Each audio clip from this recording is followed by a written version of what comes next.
But I think we're starting to see that attitude go beyond some of the more standard categories, like when I showed some of the growth, traditional, meats, things like that are growing, but even like oils and butters and things like that being more plant-based. I think it's expanding across categories. And then I think consumers are now, when you look at it, because you saw the stats, right? A huge portion, at least within the US, have some sort of intolerances, have something going on. They're trying to now, they're being more cognizant of that. And therefore they're trying to find different, items, different categories that are going to meet those needs or help with those allergies. I think because of that, it's a forcing function.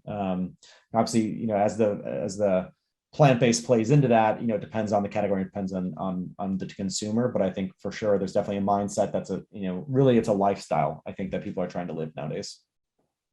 Yeah, and I would actually defer to Che, because I think that his research specifically would be more applicable to understanding that evolution, because you've been doing this for so long.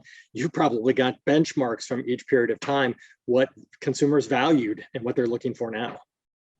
We certainly do have some of that. And I do think, to Andrew's point, that the nature of the consumer is changing a bit over time.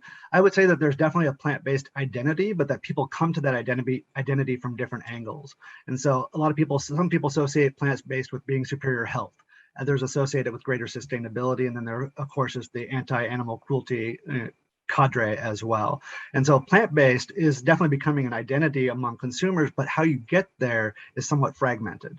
And it becomes reflective more in what you're buying rather than necessarily how you got there, if that makes any sense. Yeah. The other thing is interesting too. Somebody had made some mention about, I'll just paraphrase it, standard of identity. And that's always a challenge when we talk about food products. There are some items that truly have standard of identity. Things like mayonnaise have standard, but butter, that was one that just came out. It was Mykonos just won the case on whether they were allowed to call it butter. So I think that will be interesting, and I would bet, sort of like the fact that natural has no standard of identity, but organic does. So I don't know where plant-based is going to come down. I mean, there are other claims that Che and Andrew have been tracking that clearly have a standard of identity that they must adhere to. I don't know that plant-based is going to get to that, because that's kind of a vague terminology. I'm just stating my opinion. It's not defined anywhere, is it? No. Yeah.